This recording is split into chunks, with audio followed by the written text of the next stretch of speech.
రేవంత్ రెడ్డి మాట్లాడితే గోబల్సే మాట్లాడతాడు. 60,000 ఉద్యోగాలు ఇచ్చినా అంటాడు. ఎక్కడిచ్చినా ఆయన 60,000? ఇవాళ పిల్లలు అడుగుతున్నారు.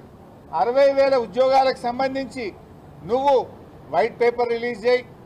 ఎందుకు వైట్ పేపర్ రిలీజ్ చేస్తలేవు? 60,000 ఉద్యోగాల వైట్ పేపరు ఎప్పుడు నోటిఫికేషన్ వచ్చింది, ఎప్పుడు పరీక్ష పెట్టిండ్రు, ఎప్పుడు రిజల్ట్స్ ఇచ్చినాయి, ఇవాళ చెప్పాల్సిన అవసరం ఉందా లేదా? అది రిలీజ్ చేయను వైట్ పేపర్. అంతా మోసం. ఇవాళ ఎవరైతే ఇప్పుడు పిల్లలు చెప్పారు, ఆ రోజు మేమందరం కూడా చదువుకుని ఒక అబ్బాయి వికారాబాద్కి వెళ్ళి వచ్చింది, శరత్ అనుకుంటా. అబ్బాయి చెప్తుండే, అన్న మేము లైబ్రరీలో చదువుకుంటుంటే ఆ రోజు కోదండరామ్ గారు, బల్మూరు వెంకట్ గారు, ఆకునూరు మురళి గారు, రియాజ్ గారు మా దగ్గరికి వచ్చి, బీఆర్ఎస్ పార్టీ మళ్ళీ గెలిస్తే ఏం చేయది, మీరందరూ మా కోసం బస్సు యాత్ర చేయండి, మా కోసం ఓట్లేపియండి, మేము 2 లక్షల ఉద్యోగాలు ఇస్తామంటే నమ్మినమన్నా. కాంగ్రెస్ కోట్లేయమని మా నాయనమ్మయి, అమ్మమ్మయి, తాతలై, అమ్మా నాయన కాళ్ళు మొక్కి కాంగ్రెస్ కోట్లేపించినాం. నమ్మితే ఇలా మోసం చేసిండ్రు. మాకు ఉద్యోగాలు రాలేదు కానీ కోదండరాంకు ఉద్యోగం వచ్చింది, ఆకునూరు మురళికి ఉద్యోగం వచ్చింది, రియాజ్కు ఉద్యోగం వచ్చింది, లాస్ట్కు ప్రియాంక గాంధీకి కూడా ఉద్యోగం వచ్చింది. కానీ నిరుద్యోగ యువకులకు మాత్రం ఈ రాష్ట్రంలో ఉద్యోగాలు రాలేదు. ఇలా వాళ్ళు ముఖం చాటేస్తున్నారు. అదే కోదండరామ్ గారి దగ్గరకో, మురళి గారి దగ్గరకో, రియాజ్ గారి దగ్గరికి పోతే అన్న మమ్మల్ని బెదిరిస్తున్నారు, మమ్మల్ని కొడుతున్నారు అని చెప్పి నిరుద్యోగ యువత ఈరోజు ఆవేదనతో మాకు చెప్పుకుంటా ఉన్నారు. పిల్లలు అడగడానికి పోతే బిడ్డని సంగతి చూస్తామని భయభ్రాంతులకు గురి చేస్తున్నారు. అక్రమ కేసులు పెడుతున్నారు పిల్లల మీద. ప్రశ్నిస్తే పిల్లల మీద దాడులకు పాల్పడతా ఉన్నారు. నిరుద్యోగ యువకులారా ధైర్యంగా ఉండండి, భయపడాల్సిన అవసరం లేదు. తెలంగాణ రక్తంలోనే ప్రశ్నించే తత్వం ఉంది. పోరాటంతోనే తెలంగాణ రాష్ట్రాన్ని కేసీఆర్ గారు సాధించారు. మీరు పోరాడండి, మీ వెనుక బీఆర్ఎస్ పార్టీ ఉంటుంది. మీకు న్యాయబద్ధంగా కాంగ్రెస్ పార్టీ ఇచ్చిన హామీలు అమలు చేసేదాకా మీ వెన్నంటి బీఆర్ఎస్ పార్టీ ఉంటుంది. మీ న్యాయబద్ధమైన పోరాటానికి సంపూర్ణమైన మద్దతు ఇస్తాం. రేపు శాసనసభలో కూడా బీఆర్ఎస్ పార్టీ మీకోసం గొంతెత్తుతుంది, ప్రశ్నిస్తుంది. మీ 2 లక్షల ఉద్యోగాలు వచ్చేదాకా ఈ కాంగ్రెస్ పార్టీని, రేవంత్ రెడ్డిని వదిలిపెట్టమని చెప్పి మీ అందరికీ ధైర్యాన్ని ఇస్తా ఉన్నాం.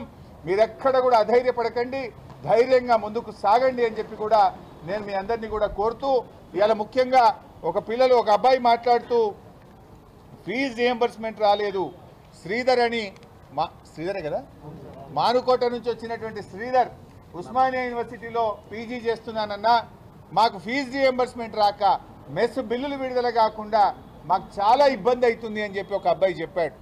ఆనాడు ప్రియాంక గాంధీ ఇచ్చిన మేనిఫెస్టోలో ఏం చెప్పారు? 3,000 కోట్ల పెండింగ్ ఉన్న ఫీజు రియంబర్స్మెంట్ బకాయిలు విడుదల చేస్తాం, ఏ ఏడాది ఫీజు రియంబర్స్మెంట్ ఇస్తామన్నారు. మరి రేవంత్ రెడ్డి వచ్చి 20 నెలలు అయింది, ₹1 ఫీజు రియంబర్స్మెంట్ ఇచ్చావా? ఇలా కాలేజీలు మూతపడుతున్నాయి. రాష్ట్రంలో ఫీజు రియంబర్స్మెంట్ విడుదల కాక లక్షలాది మంది పిల్లలకు సర్టిఫికెట్లు రాక ఉన్నత విద్యా అవకాశాలు కోల్పోతా ఉన్నారు. ఇలా ఇంటర్మీడియట్ కాలేజీలు, డిగ్రీ కాలేజీలు, ఇంజనీరింగ్ కాలేజీలు ఇవాళ రాష్ట్రంలో మూతపడే పరిస్థితి తెచ్చిండు రేవంత్ రెడ్డి. నువ్వేదో మంచిగా చేస్తావంటే పిల్లల జీవితాలతో ఆడుకుంటున్నావు. కాలేజీలు మూతపడతా ఉన్నాయి, పిల్లలకు సర్టిఫికెట్లు రాక ఇబ్బంది పడుతున్నారు. ఎందుకు ఫీజు రియంబర్స్మెంట్ ఇవ్వడం లేదు? బడా కాంట్రాక్టర్లకు 12,000 కోట్ల రూపాయలు విడుదల చేశారు. కమిషన్లు ఇచ్చే కాంట్రాక్టర్లకు బిల్లులు వస్తున్నాయి. మరి పిల్లలు కమిషన్లు ఇవ్వడం లేదని ఫీజు రియంబర్స్మెంట్ ఇవ్వడం లేదా?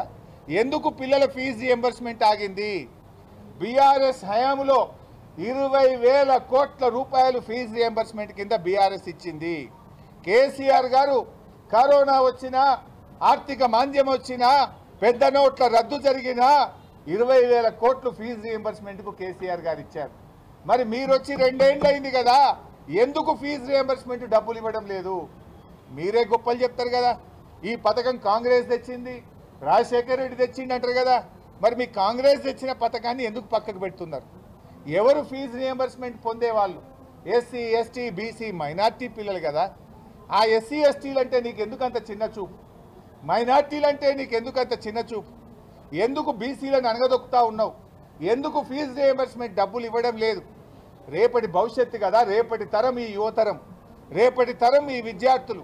ఆ విద్యార్థుల భవిష్యత్తుతో ఎందుకు ఆడుకుంటున్నావు? ఆ విద్యార్థుల జీవితాలతో ఎందుకు చెలగాటమాడుతున్నావు? ఎందుకు ఫీజు రియంబర్స్మెంట్ విడుదల చేయడం లేదు అని మేము అడుగుతా ఉన్నాం. ఇలా తక్షణమే పిల్లలకు ఫీజు రియంబర్స్మెంట్ విడుదల చేయాలని 2 లక్షల ఉద్యోగాలు తక్షణమే నియామకం చేపట్టాలని మీ జాబ్ క్యాలెండర్లో చెప్పిన ప్రకారంగా ఉద్యోగాలకు నోటిఫికేషన్లు విడుదల చేయాలని నిరుద్యోగ యువతకు 4000 భృతి ఇవ్వాలని అమ్మాయిలకు స్కూటీలు వెంటనే అందించాలని ఈ ప్రభుత్వాన్ని మేము డిమాండ్ చేస్తూ ఉన్నాం. Thank you.